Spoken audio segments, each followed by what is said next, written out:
मेहर report शान अली शेख। इफ्तिताही शानदार तकरीब मेहर में डॉक्टर ठाकुर लाल पारा कायम कयल दी सिटी मार्ट ऐं सुपर मार्ट जो इफ्तिताह अॻूणे सूबाई वज़ीर ऐं PPMPF फयाज़ अली खान बुट कयो।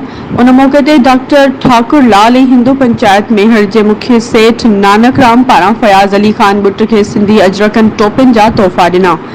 उन मौके ते तकरीब के खिताब कंदे PPMPA अॻूणे सूबाई वज़ीर फयाज़ अली खान बुट चयो त मां निहायत शुक्रगुज़ार आहियां डॉक्टर ठाकुर लाल जो जिन इज़्ज़त बख़्शी आहे।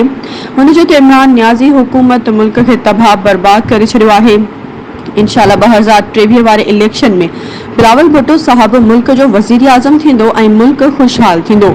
उन मौके ते पीर ऑफ मेहर सैयद मोहम्मद शाह अहमद ज़हीन मक्सी मेहर बार जे सदर advocate Amjad Hussain Bulhro, PP youth अगवान मीर मुर्तज़ा गोरड़, डॉक्टर हेमंतदास सगा अगवान बदर पल, डॉक्टर बशीर अहमद एरी कादिर चांडियो, दरवेश अहमद दीपर, PP अगवान सरवर खोसो, रज़ा महेसर, सजाद चन्ना समेत सियासी समाजी इल्मी अदबी सहाफ़ी अगवानन वॾी तइदाद में शिरकत कई।